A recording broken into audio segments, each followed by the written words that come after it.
Are the fellas all still chasing you around? Well, I don't want to say anything, but coming down on the subway, I had to change my seat 5 times. Some guy got fresh with you? Yeah, finally. Always wait for your laugh. It's advice most comedians are familiar with. That's advice that Rose Marie first got at an age when some of us don't even know how to tie our shoes yet. Born in 1924 to a vaudeville performer in New York, baby Rose Marie first hit the stage at 3 years old.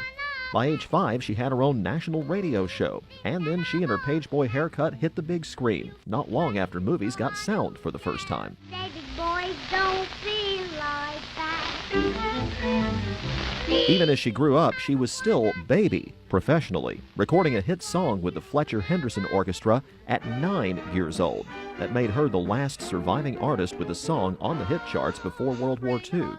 At 11 years old, she was finally baby no more, and Rose Marie kept singing. Though since she was doing radio and cartoons, we still largely couldn't see her. You wanna mosey around with Mozart. He wrote a symphony so hot.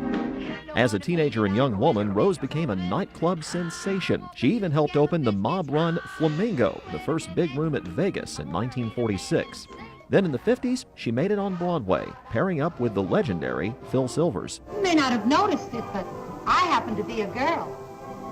A girl just passed here. Makes you look like a boy. It was a decade after that, when Rose Marie was, by Hollywood years, past her prime, that everyone would learn who she was and just how funny she could be. I just played me, really. 6 hands. Reminds me of a boyfriend I once had. And it was one of the best parts I've ever had. A lot of young women come over to me lots of times and said, if it wasn't for you, I wouldn't become a writer. To be sure, if you're of a certain age, you may have been introduced to Rose Marie in the following decade, the 70s. That's when she was the top center square every single day. Rose?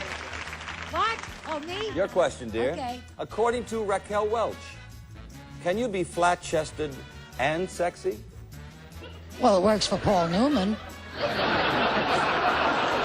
Retirement never was in the cards for Rose Marie. After all, she had a lot more laughs to wait for.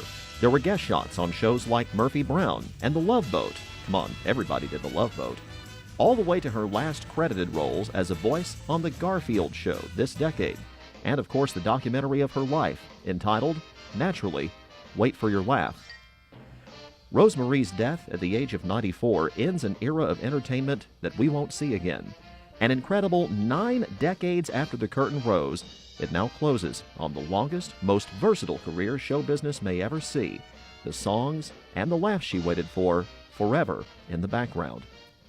Ray Steele, RTV6.